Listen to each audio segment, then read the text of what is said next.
సమస్యతో బాధపడుతున్నారా? ఇప్పుడు లేజర్ చికిత్సతో ట్రీట్మెంట్ రేంజ్ హాస్పిటల్స్ లో శాశ్వత పరిష్కారం. ఇప్పుడే సంప్రదించండి. ఆంధ్రప్రదేశ్ లో తొలి ఐటీ సిటీకి అంకురార్పణ జరగబోతోంది. అమరావతి పరిధిలో ఎలక్ట్రానిక్ సిటీ పేరుతో నామకరణం చేసి కేటాయించినటువంటి భూముల్లో 6,580 ఎకరాల భూముల్లో మొదటి నిర్మాణానికి ఆంధ్రప్రదేశ్ ప్రభుత్వం ప్రణాళికను సిద్ధం చేసింది.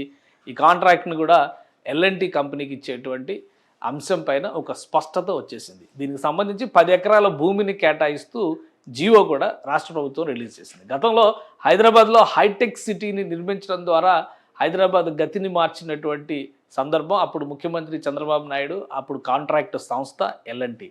అదే తరహాలో ఆంధ్రప్రదేశ్ రాజధానిగా అమరావతిని డిక్లేర్ చేసే సమయంలో విజయవాడలో మేధా టవర్స్ లాంటి ఐటీ టవర్ని ఏర్పాటు చేయడం ద్వారా ఐటీని డెవలప్ చేయాలని చెప్పని రాష్ట్ర ప్రభుత్వం భావించింది. గత 5 ఏళ్లలో జరిగినటువంటి తిరోగమన విధానాల వలన ఇప్పుడు మళ్ళీ కొత్తగా అంకురార్పణ చేయాలనేటువంటి నిర్ణయానికి ఏపీ సర్కార్ వచ్చింది. అందుకే ఎల్ఎన్టీకి ప్రత్యేకంగా దీనికి సంబంధించినటువంటి బాధ్యతలను అప్పగించింది. 10 ఎకరాల భూముల్ని కేటాయించింది. అయితే ఐటీ టవర్ ఏ విధంగా ఉండబోతుంది? ఆల్రెడీ దీనిపైన గతంలో రాష్ట్ర ప్రభుత్వం వర్క్ చేసింది. దానికి సంబంధించినటువంటి నమూనాలు ఇప్పుడు మళ్ళీ వెలుగులోకి వస్తున్నాయి. ట్విన్ టవర్స్ తరహాలో నిర్మించేటువంటి ప్రణాళిక ఇందులో ఉంది. ఆ ఐటీ టవర్ విశేషాలు ఏంటో ఒకసారి తెలుసుకునేటువంటి ప్రయత్నం చేద్దాం. ఏపీ ప్రభుత్వం గతంలో చేసినటువంటి అనౌన్స్మెంట్లో భాగంగా ఐటీ టవర్ ప్రణాళికని అప్పట్లో డిజైన్ కూడా రూపొందించింది. రాష్ట్ర ప్రభుత్వం దీనికి సంబంధించినటువంటి నమూనాలను కూడా డిసైడ్ చేసింది. అయితే కేవలం 5 ఎకరాల్లో నిర్మించాలనేటువంటి ప్రణాళికని ఆ రోజు రాష్ట్ర ప్రభుత్వం చేసింది. 5 ఎకరాల్లో నిర్మించడం కూడా ఒక స్టేట్ ఆఫ్ ఆర్ట్ తరహాలో ఉండాలి. ముఖ్యంగా హైదరాబాద్లో ఉండేటువంటి హార్డ్ సాయిల్కి అమరావతిలో ఉండేటువంటి సాఫ్ట్ సాయిల్కి ఉన్నటువంటి భేదాన్ని అర్థం చేసుకునే విధంగానే ఈ డిజైన్ని రూపొందించారు. ఈ డిజైన్ ఒకసారి చూస్తే ఇది ట్విన్ టవర్స్ తరహాలో రూపొందించేటువంటి డిజైన్. కంప్యూటర్ సిపియు ఎలా ఉంటుందో సిపియు నమూనాన్ని ఒక మోడల్గా తీసుకోవడం ద్వారా ఈ డిజైన్ రూపొందించినట్టుగా అప్పట్లో ఈ ప్రభుత్వం ప్రకటించింది. దాంతోపాటు ఈ డిజైన్లో ఉండేటువంటి ప్రత్యేకతలు ఏంటంటే ఈ టవర్స్ చూస్తానికి 2 టవర్స్గా కనిపిస్తాయి, కానీ గ్రౌండ్ బేస్మెంట్ వరకు మొత్తం ఒకటే సింగిల్ టవర్గా డెవలప్ చేస్తారు. G+3 బేస్మెంట్లు, B3+G పైన 9 అంతస్తుల భవనం. ఆ విధంగా మొత్తం చూస్తే కనుక 12-13 అంతస్తుల సముదాయంలాగా దీన్ని నిర్మించాలనేటువంటి ప్రణాళికని అప్పట్లో రాష్ట్ర ప్రభుత్వం చేసింది. ఇది రాష్ట్రంలోనే కాదు దేశంలో కూడా ఒక ప్రత్యేకమైనటువంటి నిర్మాణ శైలిలో ఉండాలని భావించింది. అయితే డిజైన్లు నమూనాలు తయారైన తర్వాత ప్రణాళికలో మార్పులు రావడం, అప్పటికి ప్రభుత్వం ఎన్నికలు రావడం, ప్రభుత్వం మారడం, ఇవన్నీ జరిగినాయి. సో మొత్తానికి మళ్ళీ ఈ డిజైన్నే రాష్ట్ర ప్రభుత్వం పునఃపరిశీలిస్తున్నట్టుగా తెలుస్తుంది. ఈ డిజైన్కి సంబంధించినటువంటి నమూనా చిత్రాలను మనం చూస్తున్నాము. అలానే కాంట్రాక్ట్ సంస్థతో దీనికి సంబంధించి సిఆర్డీఏ అధికారులు డిస్కషన్స్ చేయబోతున్నారు.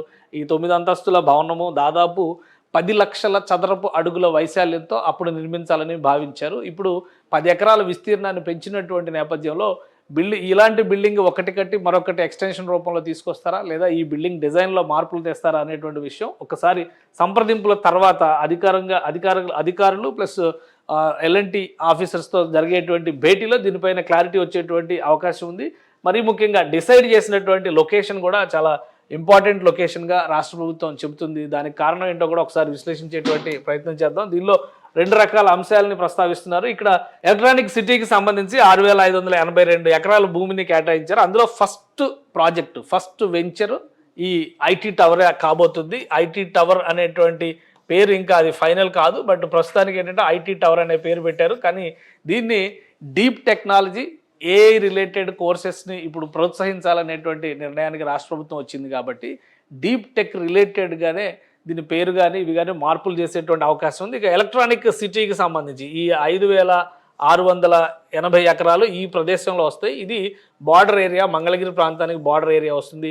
ఎలక్ట్రానిక్ సిటీకి సంబంధించి కూడా శివారు ప్రాంతంలోనే ప్రభుత్వం 10 ఎకరాల భూమిని కేటాయించింది. ఆ చుట్టుపక్కల కూడా డెవలప్మెంట్కి దీనివల్ల అవకాశం కలుగుతుంది. ఎందుకంటే ఇది గుంటూరు హైవేకి దగ్గరగా ఉంటుంది కాబట్టి ఈ మార్గంలో చేయడం వల్ల అభివృద్ధికి కూడా అవకాశాలు ఎక్కువగా ఉంటాయని చెప్పని రాష్ట్ర ప్రభుత్వం భావిస్తుంది. అందులో భాగంగానే ఈ ప్రాంతాన్ని రాష్ట్ర ప్రభుత్వం ఎంచుకున్నట్టుగా అధికారులు చెప్తున్నారు. సో ఆ విషయంలో ఒక క్లారిటీ ఉంది కాబట్టి రాబోయేటువంటి రోజుల్లో ఈ డిజైన్ పైన మాత్రమే ఫైనల్ డెసిషన్ తీసుకోవాల్సినటువంటి అవసరం ఉంటుంది. డిజైన్ పరంగా దీనికి చాలా ప్రత్యేకతలు ఉన్నాయి. గతంలో లేని మోడల్స్, అంటే ఒక విధంగా ఆంధ్రప్రదేశ్లో ముఖ్యంగా అమరావతి ఆ పరిసర ప్రాంతాల్లో ఉండేటువంటి ఉష్ణోగ్రతలను దృష్టిలో పెట్టుకొని వాతావరణ పరిస్థితుల్ని దృష్టిలో పెట్టుకొని భౌగోళికంగా అక్కడ ఉన్నటువంటి భూ వాతావరణాన్ని కూడా దృష్టిలో పెట్టుకొని దీనికి డిజైన్ చేశారు. ఎందుకంటే అక్కడ వాటర్ సోర్సెస్ కూడా ఎక్కువగా ఉంటాయి, భూమి లోపల నుంచి నీళ్లు ఉబికి వచ్చేటువంటి పరిస్థితులు ఎక్కువగా ఉంటాయి కాబట్టి నిర్మాణ నమూనాను కూడా ఆ తరహాలోనే దీన్ని ఏర్పాటు చేయాలని చెప్పని అధికారులకు సూచించారు. ఆ క్రమంలోనే ఈ డిజైన్లను రూపొందించారు. అందుకే ఇది ఒక ప్రత్యేకమైనటువంటి టవర్గా నిలుస్తుందని భావిస్తున్నారు.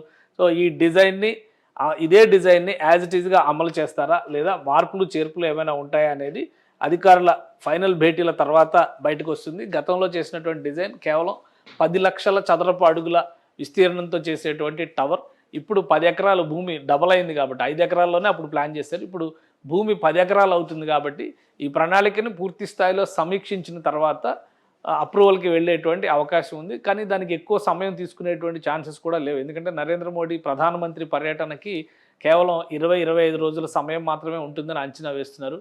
ప్రధానమంత్రి రాష్ట్ర పర్యటనకి వచ్చిన సందర్భంలోనే ఈ ఐటీ టవర్కి కూడా భూమి పూజ చేసేటువంటి అవకాశం ఉంది. అందుకనే సిఆర్డీఏ అధికారులు ఎల్ఎన్టీ టీము దీనిపైన డిజైన్ పైన కూడా వర్క్ చేస్తున్నట్టుగా ఒక సమాచారం ఉంది. మోడల్ని యాజ్ ఇట్ ఈజ్గా కంటిన్యూ చేసే లెక్క అయినా లేదా మార్పులు చేర్పులు ఉన్నా కానీ భూమి పూజ మాత్రం ప్రధానమంత్రి చేతుల మీదుగానే చేయించేటువంటి అవకాశాలు ఉన్నాయి. రాష్ట్ర ప్రభుత్వం దీనికి తగ్గట్టుగా స్థానిక అధికార యంత్రాంగానికి కూడా మార్గదర్శకాలని జారీ చేసింది.